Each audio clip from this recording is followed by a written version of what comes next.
viendo las clases toda esta semana. La dinámica que vamos a utilizar es que sus compañeras nos van a dar su clase y si hay algún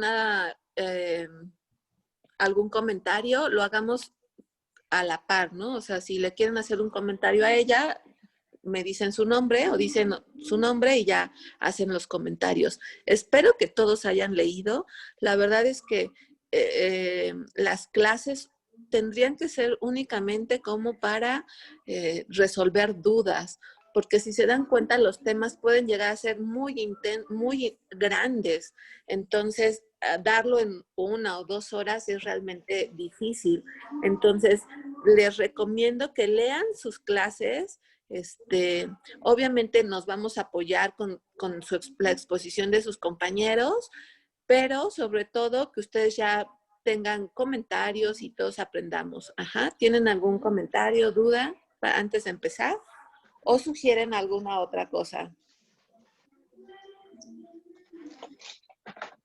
Bueno, vemos tu exposición. Bueno, vamos a comenzar. Vamos a hablarles sobre desequilibrio hidroeléctrico, sobre agua, sodio, cloro, potasio, magnesio y fósforo. Somos el equipo 1, compuesto por Alma, por Luis y por mí, que soy Emily Carolina. Entonces, vamos a empezar con deshidratación. Tenemos que deshidratación es definida como el estado clínico que es consecutivo a la pérdida de líquidos y de solutos en el cuerpo humano. Vamos a tener dos principales mecanismos para que ocurra la deshidratación, los cuales son un incremento en las pérdidas o bien una falta de aporte.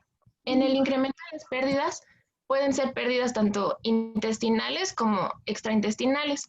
En las intestinales, por ejemplo, podría ser diarrea aguda, que es la causa más frecuente, o también vómitos. Y en las extraintestinales podría ser, por ejemplo, el uso de diuréticos o incluso las quemaduras.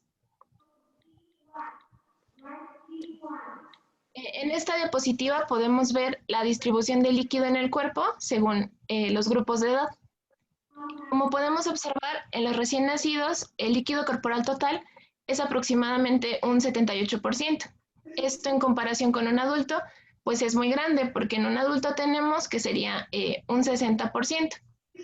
Y bueno, como habíamos visto, la deshidratación no es únicamente la pérdida de líquido, sino que también estamos hablando de una pérdida de solutos.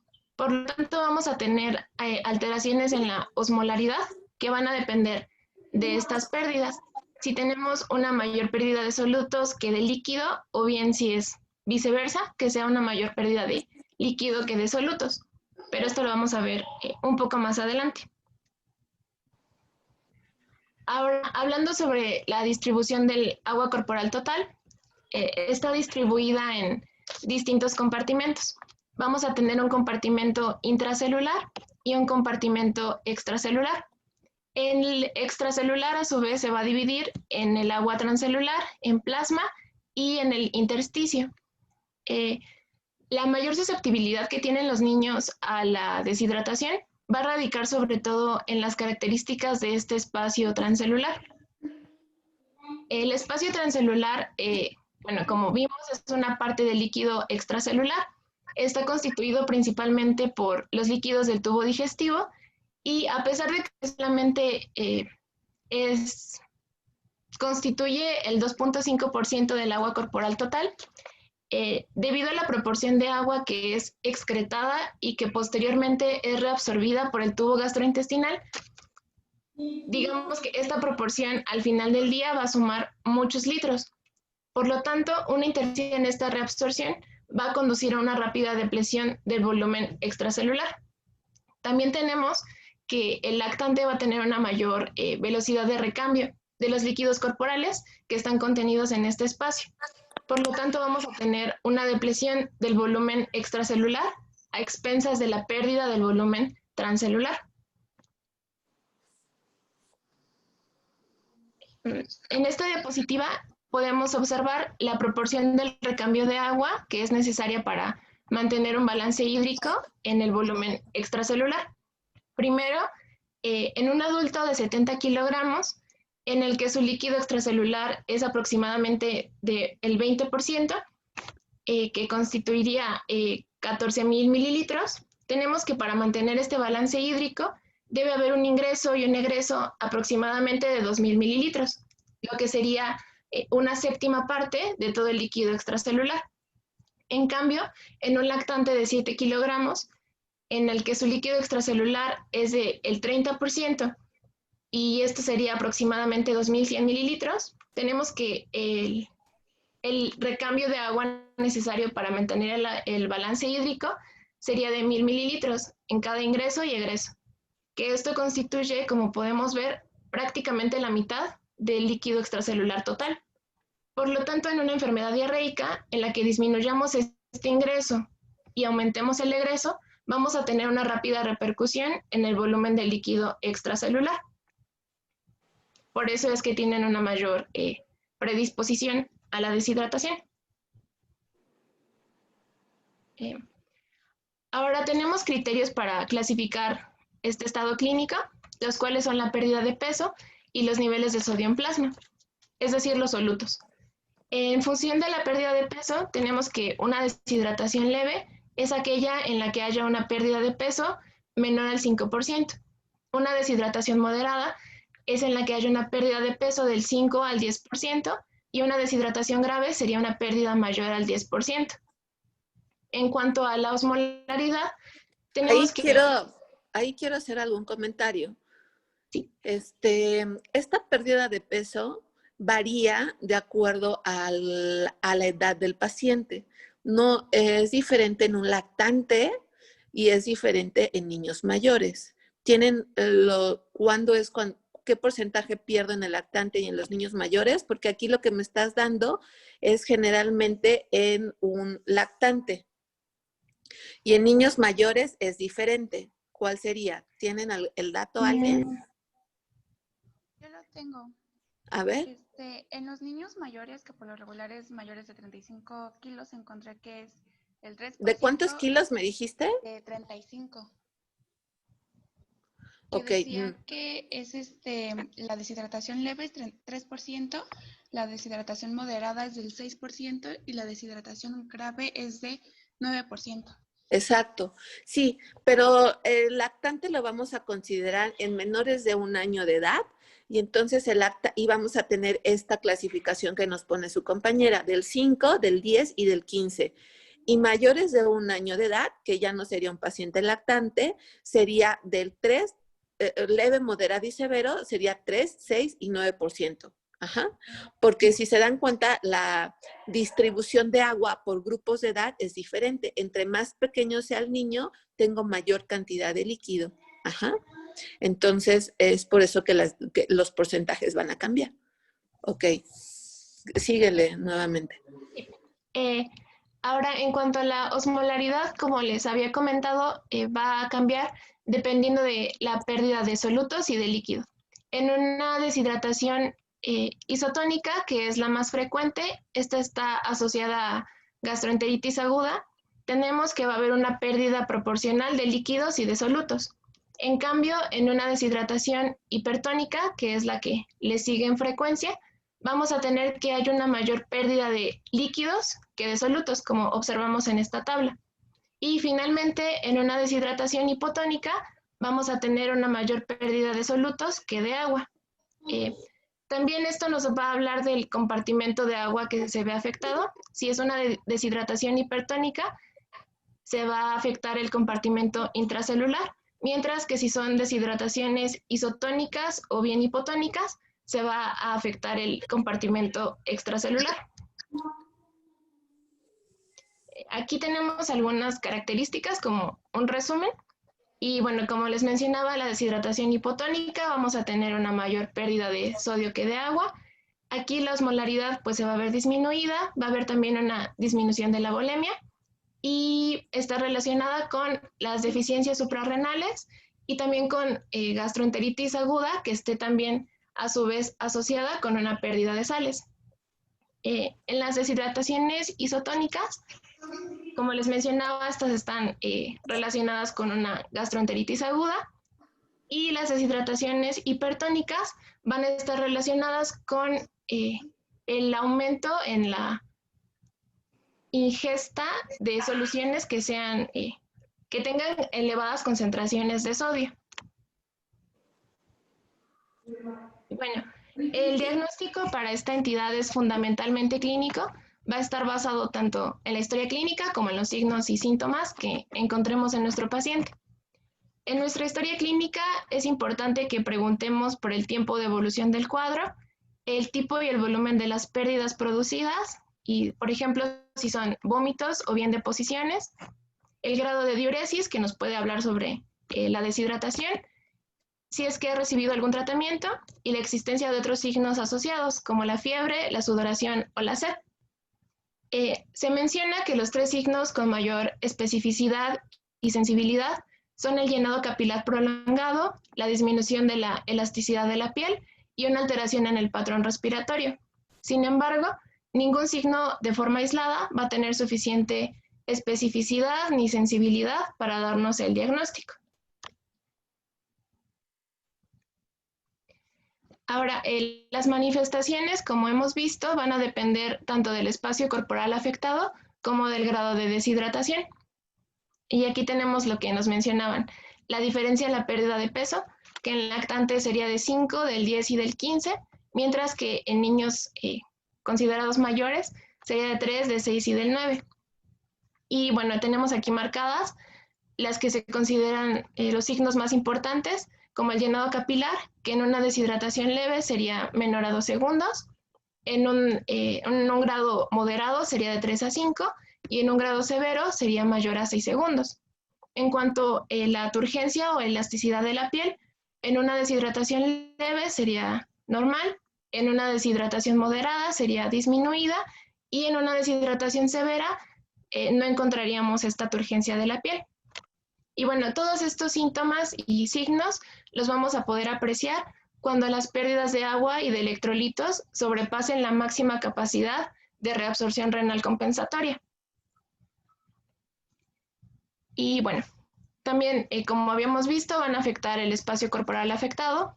Si tenemos una deshidratación extracelular, vamos a tener la pérdida de la volemia, una frialdad de la piel, el llenado capilar lento, taquicardia, pulsos débiles, hipotensión arterial, fontanela deprimida y también es frecuente la oliguria. En una deshidratación intracelular vamos a encontrar principalmente afecciones al sistema nervioso central que se van a manifestar como irritabilidad, hiperreflexia, hipertonía, convulsiones e incluso el coma.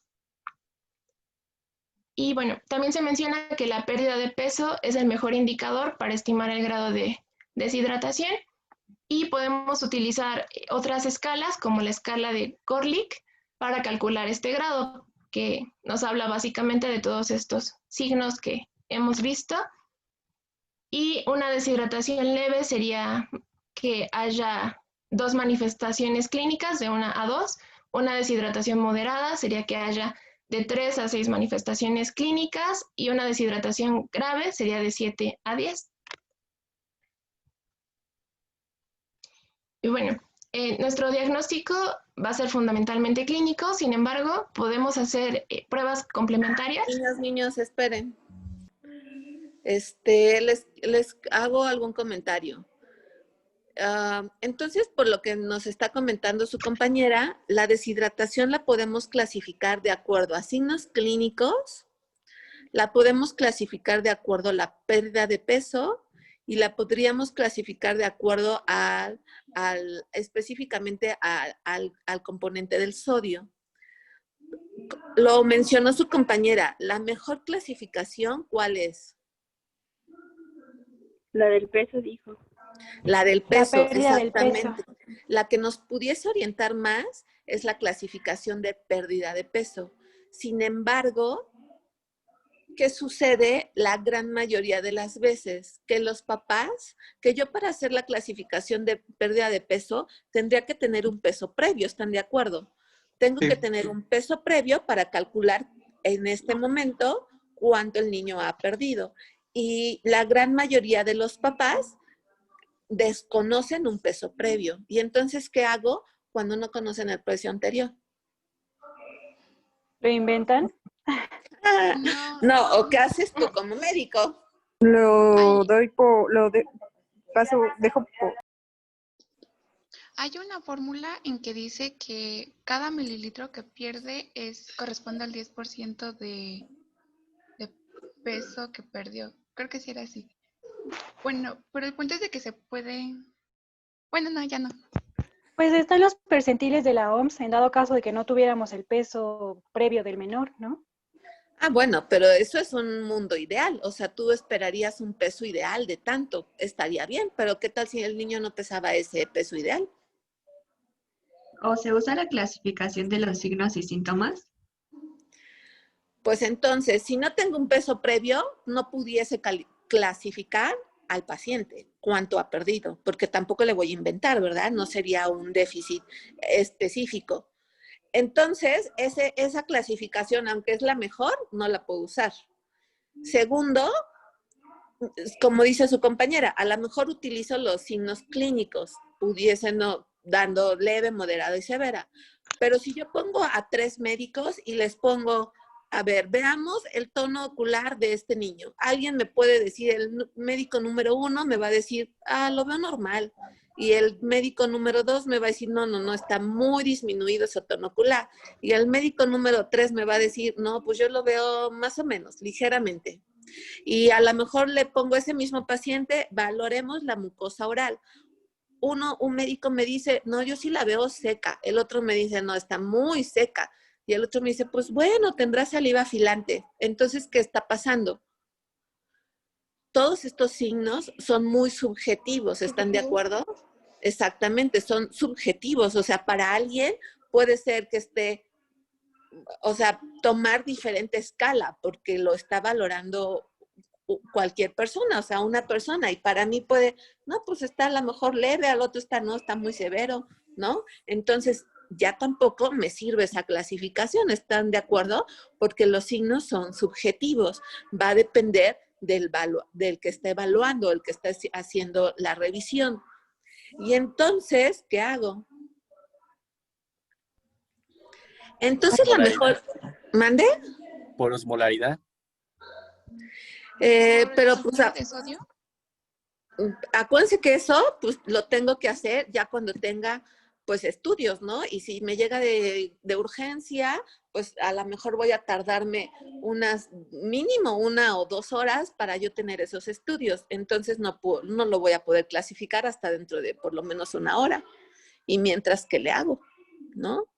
Entonces la mejor forma de evaluar a un paciente es clasificarlo con ¿está deshidratado? ¿Sí o no?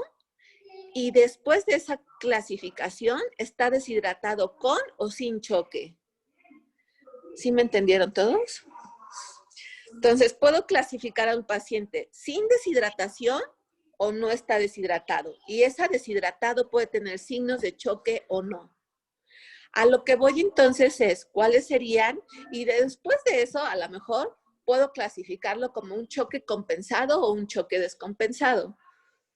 Entonces, ¿qué significa? Si yo tengo más de 2 o 3 signos de deshidratación, o sea, mientras yo tenga un signo de deshidratación, ya lo voy a catalogar como deshidratado.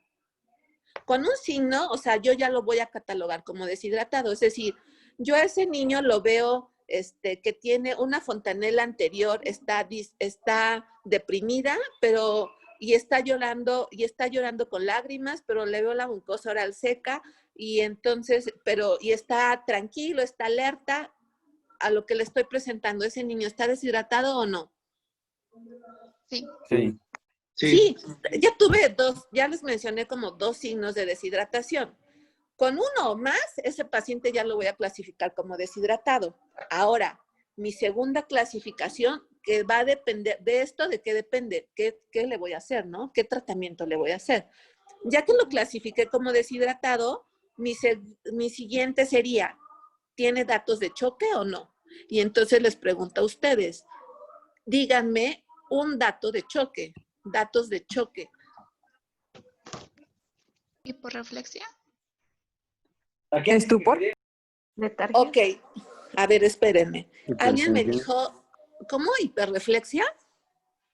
Hipo, o sea, que ya no se moviera, que ya no, Hiporreflexia. que ya Entonces no me estás hablando... respondía estímulos. Ok, entonces me estás hablando de datos neurológicos y efectivamente, Sí. entonces puedo dividirlo en signos neurológicos y si me voy a signos neurológicos, puedo encontrar un paciente somnoliento, puedo encontrar un paciente obnubilado, puedo tener un paciente con reflejos disminuidos. ¿Qué otra? Taquipnea. ¿Eh? Iba a decir taquipnea. No, porque bueno, ahorita estamos con datos neurológicos, ¿no? Entonces, un paciente con choque, tengo alteración en mi estado neurológico. Puede ser desde irritabilidad, letárgico, obnubilado o pérdida de la conciencia, ¿están de acuerdo? Sí. Entonces, datos neurológicos, ¿qué otros signos puedo tener? En los signos vitales, encontrar, ya cuando está muy grave, bradicardia o hipotensión. Bueno, ¿Respuesta ocular, doctora? ¿O respuesta como verbal? O sea, al estímulo. ok, respuesta verbal sería un dato neurológico, estoy de acuerdo, pero entonces ya nos regresamos, signos neurológicos, ¿no? Y entonces puedo encontrar un paciente somnoliento, como les decía, que a lo mejor ya no me responde, no tiene buena respuesta verbal o está letárgico, ajá. Pero bueno, aparte de los signos neurológicos que sí nos dan signos de choque, ya nos pasamos a otro apartado. ¿Cuál sería? ¿Qué otros signos puedo encontrar? Hipotensión arterial. Entonces, datos o signos hemodinámicos, ¿no? Hipotensión arterial sí puede ser un signo hemodinámico. Sin embargo, ahí ya te fuiste mucho más lejos. Ahí ya sería, si tú encuentras un paciente hipotenso, hablas de un paciente chocado, descompensado. Porque de primera instancia tenemos mecanismos compensatorios antes de llegar a la hipotensión. Te lo voy a aceptar como signo, pero eso ya lo podemos poner en descompensado. Antes de que el paciente esté descompensado, antes de que el paciente llegue a la descompensación, tú tienes un paciente bien, con una TA adecuada. ¿Por qué? Porque hay que, antes de llegar a la hipotensión, ¿qué mecanismo tiene el cuerpo? Exacto. Entonces, primero voy a encontrar un paciente taquicárdico. ¿Qué otra? ¿Qué pasa con el llenado capilar? ¿Con cianosis podría ser? Cianosis, no. Que Cianosis también El llenado capilar sea lento. Exacto. Entonces empiezo a encontrar un y la paciente palpación taquicárdico. A ver, escuchen. Es llenado taquicárdico, llenado capilar. ¿Qué empieza a tener el llenado capilar? Se hace lento, ¿no? ¿Qué otro signo puede tener? Taquipnea. Taquipnea, sí, puede ser, que no es un signo hemodinámico. ¿Qué otra? Mi pulso. Podría ser ¿Débil? Exacto, mi pulso se empieza a hacer débil. ¿Qué otra? anuria. Sí, Oliguria, ¿no? puedo tener oliguria o anuria. ¿Qué otra? Ese es súper importante. Ajá, ¿qué otra? La Niños. elasticidad de la piel es menor, ¿no? El pliegue se deshace con más lentitud cuando hacemos un pliegue. Sí, eso sería como un dato clínico, que este pliegue pudiese también ser muy subjetivo. Entonces, hablamos entonces de que para que un paciente esté chocado, tengo afectación en signos neurológicos y signos hemodinámicos. Principalmente mis signos hemodinámicos serían el pulso, el llenado capilar, ¿qué otra cosa dijimos? Pulso, llenado capilar, Taquicardia. taquicardia y oliguria o anuria. Ahora, les decía, el paciente, una vez que yo ya lo clasifiqué, sí, con un solo signo de estos que les acabo de mencionar, oigan, yo aparte de verlo con la fontanela anterior deprimida y que está llorando sin lágrimas y le veo la mucosa oral seca, aparte lo encuentro taquicárdico y mi llenado capilar está lento de más de 5 segundos, ¿cómo lo clasifico ahora? Abraham. ¿Con choque? Entonces tengo un paciente deshidratado con Con choque. choque. ¿Y qué necesitaría para decir está compensado o no? ¿La TA? La tensión arterial. Si yo tengo una tensión arterial adecuada, está compensado, y si la tengo baja, pues es un choque descompensado. No tengo que esperar a que mi tensión arterial está baja para decir que está chocado. Porque si me espero a que el paciente se le baje la presión, digo, la tensión arterial, entonces pierdo mucho tiempo de manejo, ¿no? Entonces, para eso me serviría. Tengo que ganarle al paciente. Ajá. ¿Hasta aquí tienen alguna duda? No, doctora, gracias. No, todo bien. Doctora, gracias. Entonces, eso es como quiero que No, manejemos doctora. o abordemos cómo clasificamos la deshidratación. Una vez que yo ya tenga, pues ya le tomé a ese paciente todos mis laboratorios, incluyendo el sodio, que es lo que necesito para clasificarlo, pues ya pudiese decir está hipo, hiper o isonatrémico, ¿no? Ok. O pudiese ponerle también e incluir la osmolaridad que tenga. Ujú. ¿Qué más? Ajá. Bueno, y se menciona que estas pruebas complementarias, como dice la doctora, es para valorar la natremia y el estado metabólico, y también cuando se quiere instaurar un tratamiento con sueroterapia intravenosa. En lactantes es importante también que en nuestra historia clínica preguntemos por el tipo de alimentación para descartar una falta de aporte. También se menciona que si hay una oliguria, podríamos pensar en una enfermedad metabólica o renal, o bien preguntar si se están dando soluciones de rehidratación oral. Y bueno, el tratamiento de elección. Perdón. Ahí, si tú me dices, el paciente tiene oliguria, de entrada, y entonces yo ya estoy pensando que tiene datos de choque, ¿eh? O sea, antes de pensar que tenga alguna otra enfermedad renal, tengo que pensar en que el paciente se está chocando o está chocado porque ya no está orinando. Ajá. Sí. Ok. Y bueno, va a ser el tratamiento con rehidratación oral. Y aquí vamos a seguir un plan ABC. El plan A va a estar con un paciente que esté bien hidratado o que tenga una deshidratación leve. El plan B con una deshidratación moderada. Y el plan C cuando tenga una deshidratación grave o incluso que llegue al choque hipovolémico. ¿Alguien tiene algún comentario respecto a lo que nos está diciendo su compañera?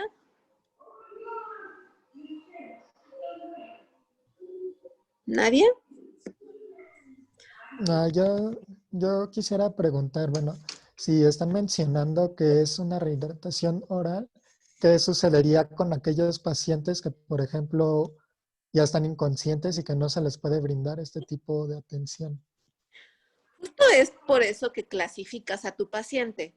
Justo es por eso cuando dices paciente está deshidratado, si está con choque o descompensado o no, sin o con choque.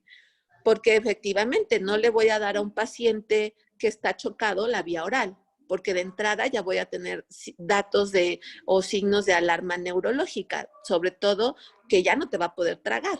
Entonces, obviamente al paciente chocado no le puedo dar vía oral. Ajá. Entonces, estamos hablando que tengo un paciente deshidratado. Si no está chocado, le puedo dar vía oral. Si está chocado, le puedo dar, si está chocado, pues obviamente el tratamiento aquí sería intravenoso, ¿no? ¿Algún otro comentario? ¿Nadie?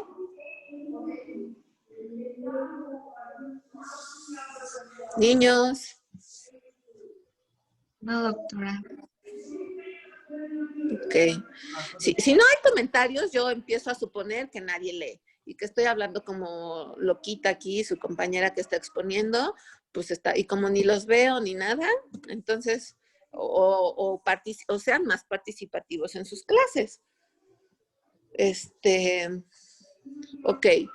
Entonces la OMS me da 3 planes de tratamiento, un plan A, un plan B y un plan C. El plan A y el plan B, alguien me quiere, es que su compañera mencionó que el plan A repíteme tu nombre que estás exponiendo, porfis. Emily. Emily, mencionaste que el plan A, ¿para quién es? Deshidratación leve. ¿Todos están de acuerdo para eso? Sí. ¿Todos? No entiendo muy bien los del plan A porque dice que está bien hidratado y esto es para rehidratar al paciente. Entonces, ¿rehidratas al paciente aunque esté bien hidratado? Entonces, el plan A no es para el paciente deshidratado, ni leve, ni moderado, ni severo, y ya no vamos a usar esa clasificación. El plan A es para el paciente hidratado. Ajá, o sea que no le encuentro ningún signo de deshidratación. Y es un paciente que se va a mandar a su casa y lo voy a mandar a lo mejor con datos de alarma. Y lo voy a mandar con suero, porque obviamente lleva el Vidasuero oral, ¿no? Pero entonces el plan A es exclusivo para aquel paciente que todavía está hidratado y que voy a evitar que se deshidrate. Si yo le doy un plan A un paciente deshidratado, ya me amolé. O sea, porque ese paciente, obviamente su deshidratación va a seguir avanzando y no le estoy haciendo absolutamente nada. Ajá, ¿todo entendido? Entonces, plan A es para el paciente hidratado. ¿Y en qué consiste el plan A? El plan A, como dice la doctora, vamos a mandar al paciente a su casa y se menciona que debemos de hablarle a los padres sobre el plan ABC, que es que le den abundantes líquidos, que también procuremos la comida y que vaya a consulta. La solución oral que se está recomendando es 75 mililitros en una solución que tenga concentración de sodio de 75 milimoles por litro y de glucosa de 75 milimoles por litro también. Y en niños menores de 1 año va a ser 75 mililitros y en mayores de 1 año de 150 mililitros. En cuanto al plan A. ¿Alguien quiere abordar más de ese plan A? Ay, perdón. Doctora, más bien sería como para prevenir la deshidratación del menor, ¿no?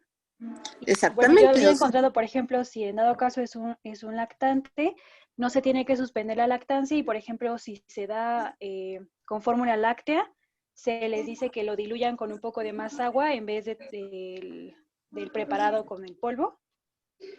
¿Cómo no te entendí eso? ¿Cómo lo tienes que diluir?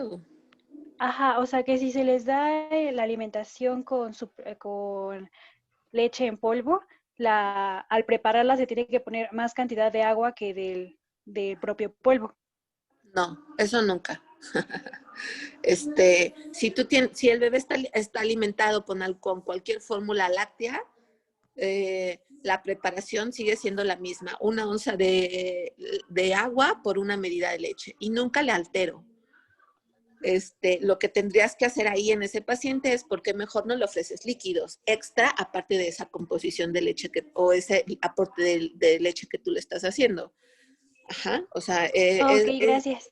Esa recomendación no la hacemos, ni la diluyo, ni nunca diluyo más, ni nunca le pongo menos agua y más polvo, no, eso no lo hacemos. Ajá. También se menciona ajá. que le digamos a los papás que no le den jugos ni ningún otro tipo de bebida a los bebés, bueno, a los niños. ¿Cómo qué jugo? No, ¿cómo qué otra bebida? No sé, por ejemplo, refrescos, bebidas edulcoradas. Porque, ¿cuál es el motivo? Pues es que se menciona que no van a mejorar el estado de hidratación del paciente. ¿Por qué? Es más que nada por los componentes de cada solución. O sea, se recomienda que no se dé, por ejemplo, Gatorade, que no se dé algún refresco o algo así, porque en primera tienen mucha más glucosa de lo que tiene la sustancia, la solución de la OMS, que es el suero vida oral. Normalmente la de la OMS tiene 75 milimoles de glucosa y, por ejemplo, Gatorade tiene 339, o sea, tiene muchos más. Por ejemplo, la solución de la OMS pues tiene otros componentes como citrato que ayuda a que no para evitar como que llegue a una acidosis. Y tiene otros componentes como cloro, como potasio, que tal vez un jugo o un refresco no va a tener. Ok, está bien. No le puedo dar ninguna bebida azucarada o ningún refresco o ningún Gatorade por su alta cantidad de azúcares y solutos. Y por lo tanto puedo incrementar o hacer una deshidratación hipertónica. Y si supongamos que el paciente se está deshidratando por una diarrea y tú le das, no sé, un refresco o algo azucarado, a nivel intestinal tienes mayor carga de soluto y te va a ocasionar mayor diarrea. Está bien, no le tengo que dar nada de eso, pero esa es el motivo, por los componentes que tiene. Sobre todo azúcar, sodio. El citrato aparte, ¿para qué me sirve? Evita el vómito. También es para que el paciente no vomite. O sea, tiene como varios beneficios. Entonces, mi recomendación para plan A, el paciente tiene que seguir su dieta habitual. ¿Hay el único alimento que se tendría que restringir, entonces serían los alimentos azucarados, porque a lo mejor más diarrea le voy a ocasionar, le puedo ocasionar cólico, dolor abdominal, ¿no? Entonces, sería como lo único. ¿Que el bebé puede consumir leche, sí o no? Porque eso es lo que evitan, eso es como una recomendación. Sí se puede. Sí, sí se puede, a menos que tú le diagnostiques que está cursando con una intolerancia a la lactosa en ese momento, ¿no? Pero en general, leche le puedo dar, o sea, todos los alimentos que el bebé está teniendo o está acostumbrado o está en ese momento comiendo, entonces su dieta habitual. Le tengo que dar sus mismas cantidades de leche, ya sea seno materno o su fórmula, y la ingesta de líquidos aumentada sería exclusivamente con vida sueroral. Y ya lo mencionó su compañera. Menores de 1 año, 75 mililitros, y mayores de un año, 150 mililitros. O sea, es el doble de cantidad de agua, o de suero más bien. ¿Cuál es la forma de administrarlo? O sea, se lo zumbo en una mamila y ya que se lo tome, o le doy un vaso y que se lo tome luego, o cómo se lo administro. Yo leí que se administra por cucharadas o mediante sorbos pequeños después de cada evacuación. Ok. Puedo darlo a libre demanda y puedo también dárselo específicamente, ahí sí, insistir, después de cada evacuación o a lo mejor vómito que tenga el paciente, tengo que administrar estas cantidades. Entonces, la manera de darlo sería, en la siguiente hora puedo administrar estos 75 o 150 mililitros. No es necesario que se lo tomen así de sorbete o inmediatamente. Puedo tener hasta 1 hora para administrarlo. ¿Qué sucede cuando me dice un niño, cuando me dicen es que no le gusta? ¿Por qué no le gusta? ¿O por qué pasa frecuente? El paciente deshidratado se bebe el suero, así como agua, así de glug, glug, glug. Pero el paciente que no está deshidratado, si han probado alguna vez el vida suero oral, tiene un toque salado. Entonces es difícil que o sea, como que no es tan rico, tan agradable. Pero sí, por eso es que se puede administrar en 1 hora, por cucharadita, lento. Y así, obviamente, tampoco, a veces los niños por el sabor te pueden llegar hasta vomitar, ¿no? Entonces, la administración es lenta. ¿Dudas con respecto a esto? Y obviamente, algo súper importante, dar los datos de alarma a los padres. ¿Cuál sería un dato de alarma? ¿Cuáles serían los datos de alarma? ¿Empieza a presentar datos neurológicos? Pues aunque ahí ya está como muy mal, ¿no? Ya estaría chocado. Antes, ¿no? Antes, el papá tiene que aprender a reconocer otros signos antes de que el bebé empiece a tener datos neurológicos. ¿Diarrea y vómito? Bueno, ¿diarrea o vómito? El vómito constante. También. Acuérdense que diarrea va a seguir teniendo. O sea, si la causa de la deshidratación es por diarrea y es una enfermedad diarreica, puede durarle hasta 2 semanas la diarrea, ¿eh? Entonces, la diarrea no sería como un signo de alarma, porque seguramente el bebé va a seguir haciendo. Mi signo de alarma sería que no tolerase la vía oral, ¿están de acuerdo? Porque si tiene diarrea y aparte no me está aceptando el suero y no está comiendo absolutamente nada, el riesgo de deshidratación pues es inminente.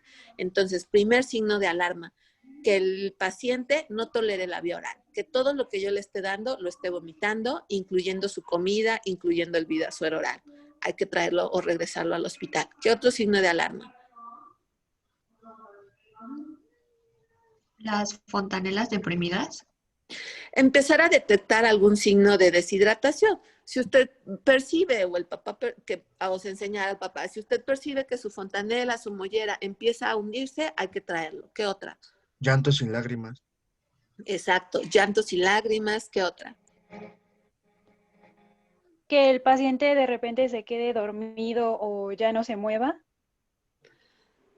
Más bien que ahí, antes de que ya no se mueva o se quede dormido, más bien que el paciente se vuelva muy irritable, ¿no?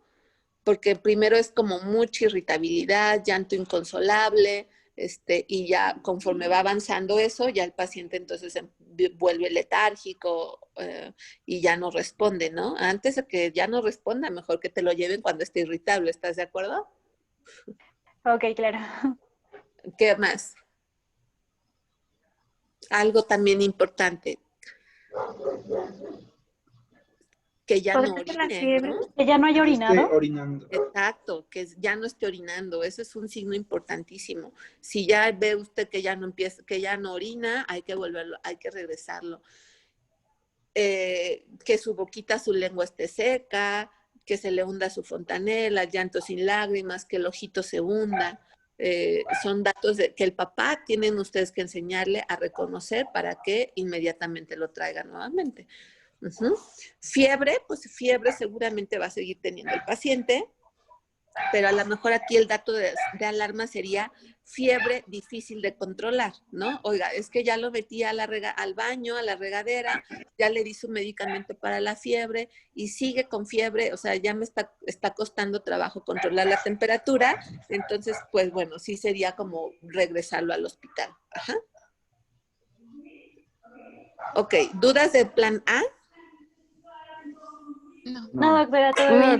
Doctora, gracias. Ok, entonces sigamos. Plan B, entonces ahí sí, el plan B lo voy a aplicar a todo paciente deshidratado sin choque, porque acuérdense nuevamente, datos de choque, me da alteraciones neurológicas y ya no le puedo dar vía oral, ¿no?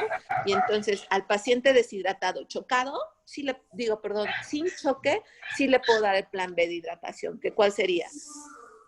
El plan B nos habla de que hay que dar también esta fórmula, pero esta sería 100 mililitros por cada kilogramo de peso, cada 30 minutos durante 4 horas. Exactamente. Y si se dan cuenta, no estoy hablando de una deshidratación leve o una deshidratación moderada, ¿no? O sea, lo identifico como cualquier paciente deshidratado. Ajá. Obviamente que no esté chocado, cualquier paciente deshidratado. Y así como lo menciona su compañera, 100 mililitros por kilo de peso, en 4 horas, lo divido cada 30 minutos, significa que en 4 horas yo le tengo que dar 8 tomas si tengo un paciente de 8,700, ¿cuánto le tengo que dar?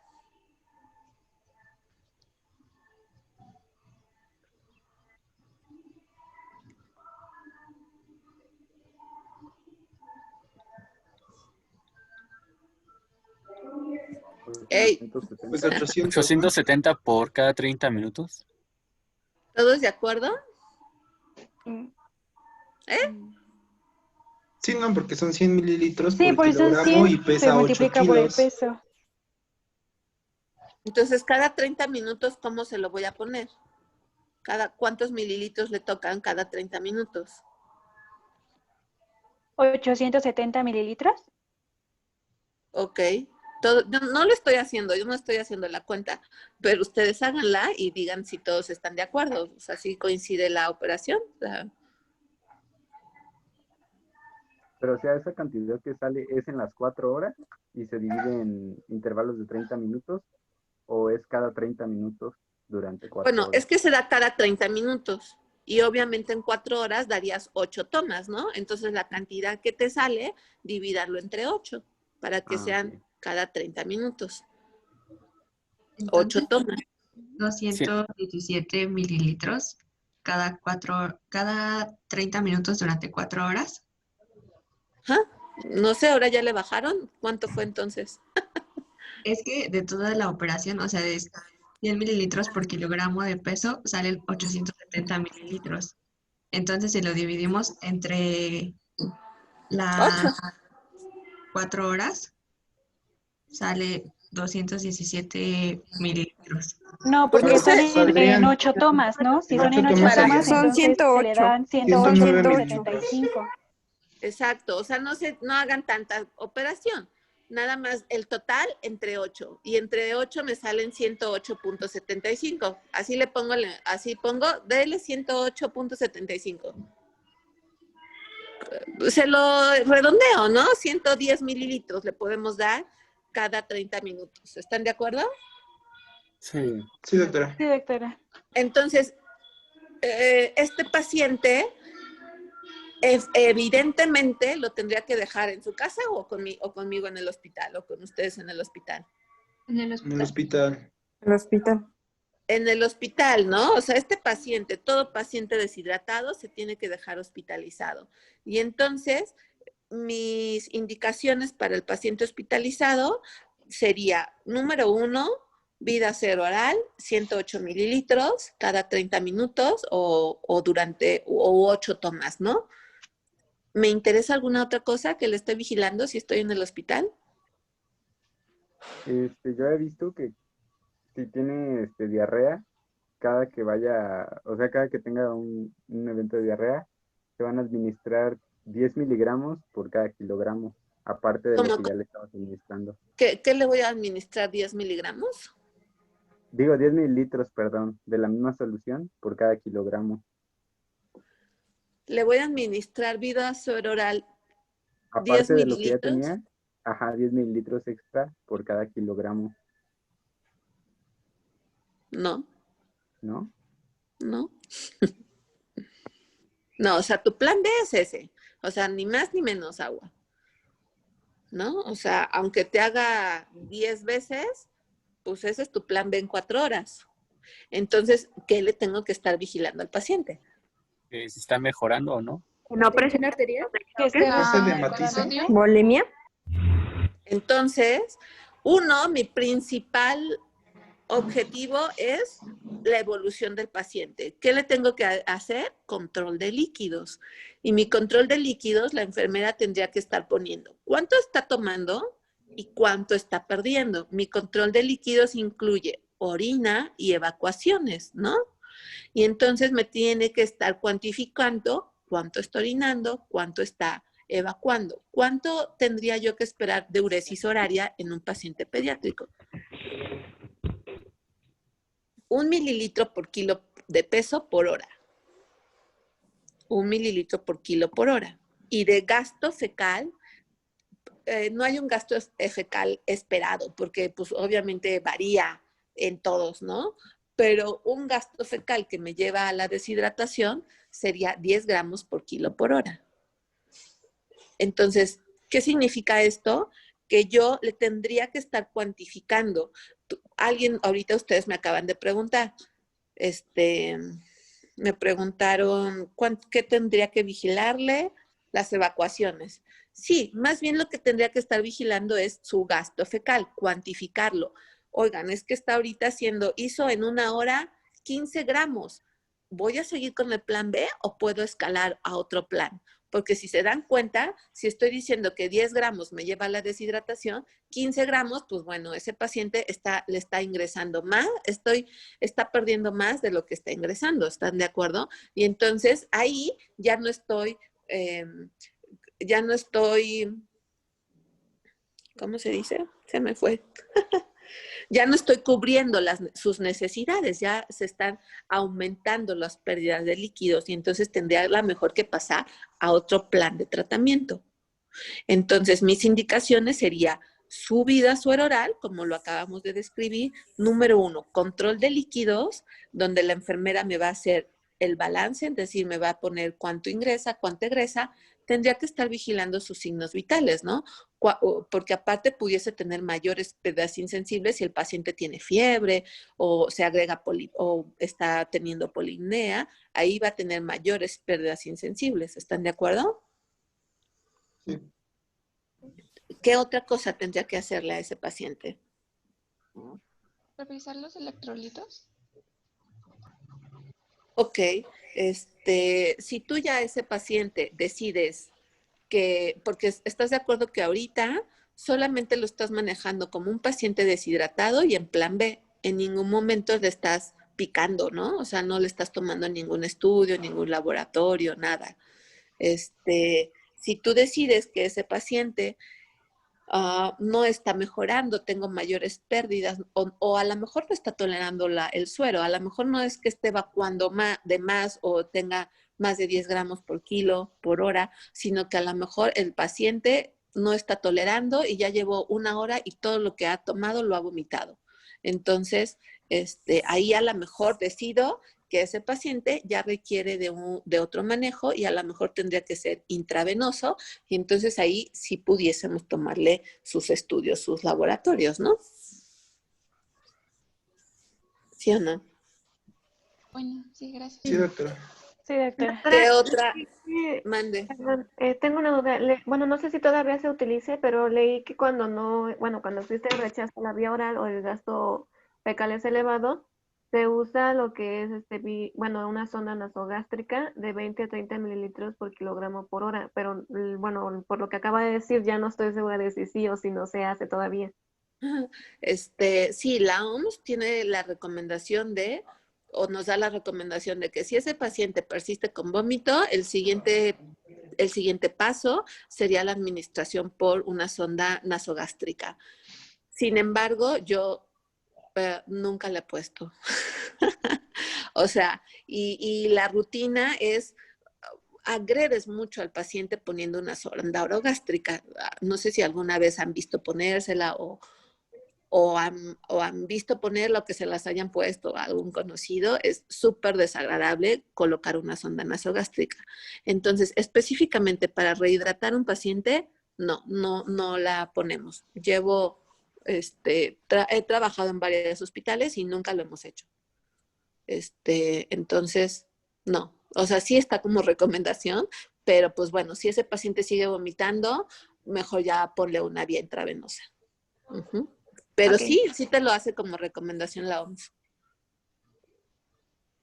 Ok, pero bueno, como ustedes y como recomendación mía, si ya está vomitando, ponle una vía intravenosa.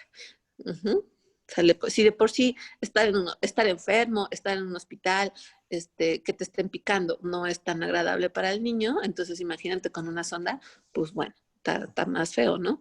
Entonces ya cuando en otras patologías que sí se necesite, bueno, ahí sí se ponen, ¿no? Pero aquí específicamente no. ¿Algo más? No, nada más. Bueno, ese es el plan B. Y entonces en el plan, estos planes puedo aumentar o disminuirme, ¿eh? O sea, es decir, de acuerdo a la vigilancia que yo vaya haciendo, puedo decidir, no, a lo mejor no necesito las 4 horas de hidratación.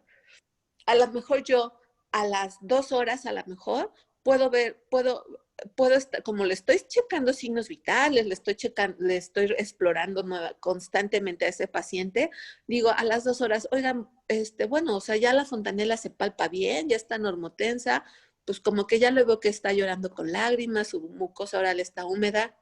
¿Completo el plan B o puedo pasar a plan A? ¿O qué harían?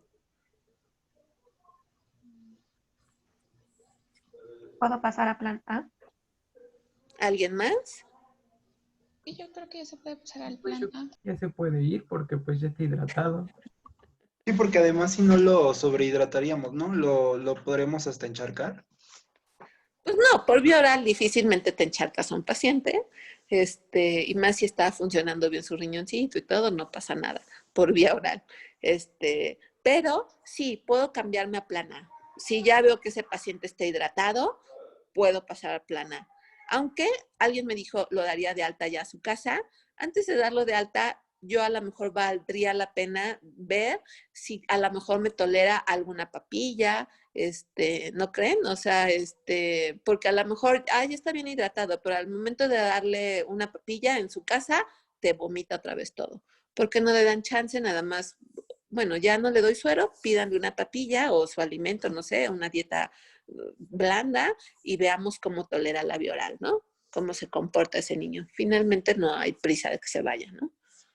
Ok, ese entonces fue plan B. Puedo pasar en cualquier momento a plan A o de plan B me voy a plan C a la hora o a la media hora. O sea, oigan, en media hora hizo más de 10 gramos, no, pues pasarlo a plan B, digo a plan C, ¿no? Puede ser. O en una hora a lo mejor el paciente ya lo veo más somnoliento, puedo pasar a plan C.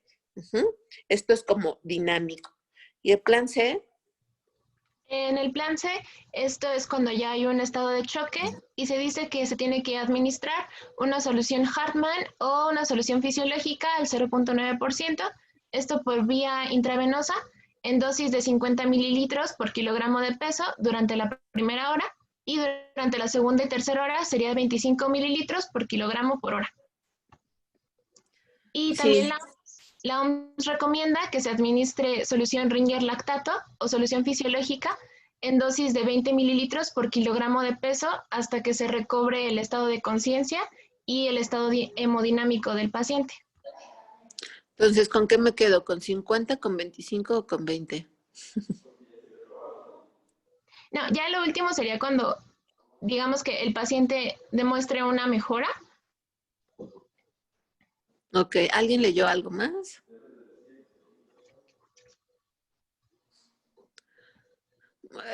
La OMS dice eso, 50 mililitros por kilo de peso durante la primera hora y posteriormente 25 hasta que recupere el estado de hidratación, ¿no? Sin embargo, se han hecho muchísimos estudios en los cuales se ha visto que administrar cargas de 50 mililitros es mucho y puedo tener complicaciones como hablábamos de una sobrehidratación, encharcamiento, edema pulmonar.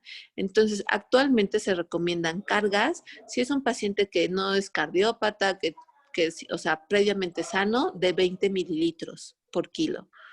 Si es un paciente que tiene alguna afectación cardíaca, o sea, alguna patología cardíaca o alguna afección renal, mi recomendación es de 10 mililitros por kilo. Aunque esté deshidratado. Y puedo estar repitiendo las cargas hasta que recupere, que salga del estado de choque.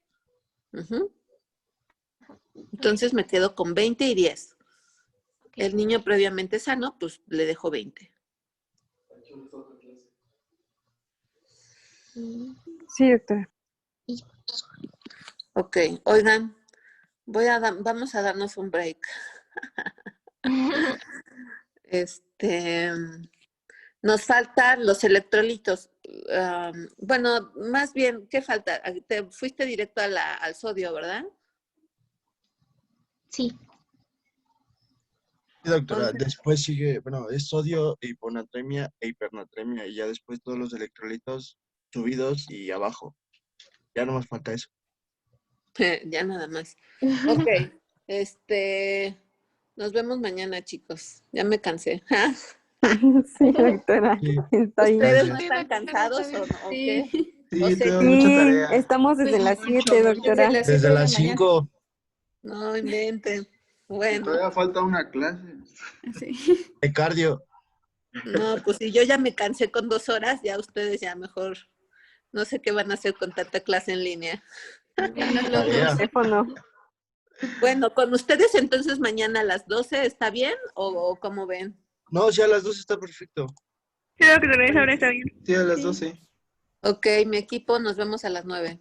Sale, Sí, chicos. doctora, nos vemos. Nos vemos, bye. Doctora, tengo una Bye. duda. Adiós, doctora. Yo expongo Bye. crecimiento y desarrollo de la OMS. ¿Cómo? Tengo una duda. Expongo yo crecimiento y desarrollo. Y están los parámetros de la OMS, pero ya lo investigué y son un buen de tablas. ¿Tengo que poner todas las tablas que me aparecen en la página. No, pero todos sus compañeros sí tienen que tener todas las curvas de crecimiento de la OMS. O sea, imprímanlas o no sé, en alguna carpeta ahí de su computadora donde sean fácilmente accesibles, las tienen que tener. Ajá. Y a ver, chicos, qué bueno que me recuerdan de las clases. Generalmente yo lo que hacía a sus compañeros que han rotado o han pasado es les daba físicamente los libros, porque hay temas que se revisan en libros y hay otros temas que pudiésemos revisar en algún artículo o en la red. Pero la gran mayoría de esto yo se los daba en libros. Ahorita está difícil que yo les dé los libros. Entonces, ustedes lo que tienen que hacer ahorita con sus temas es traten de buscar específicamente en libros de pediatría y mandarme su exposición. Yo ya les haré los comentarios o ya les digo que cambian. Mandé como el formato de crecimiento y desarrollo y mandé el formato del vómito, creo, no me acuerdo, pero ustedes saquen sus temas y yo ya les complemento con alguna, a ver si puedo sacarles los temas en línea. Es que no he podido mandar así como libros como tal, no he podido, pero hagan sus exposiciones y mándenmelos y yo de ahí ya hago las correcciones, ajá, los que van a exponer conmigo. Sale, Sí, pues. el equipo 2 de que, bueno, ya le mandamos la exposición de vómito. Igual lo sacamos de la bibliografía que usted nos indicó y ya nada más para que nos haga las observaciones o las correcciones que usted crea necesarias. Ah, ok. Crecimiento y desarrollo puedes encontrarla en muchos lados. Por eso te puse específicamente los temas que quiero que analicemos. Ajá. ¿Sí? Sí, doctora. Sí. Bueno, sale pues. Nos vemos mañana. Gracias, hasta Bye, luego. gracias. Hasta luego, doctora. Buen día. Gracias, igual. Pues mañana.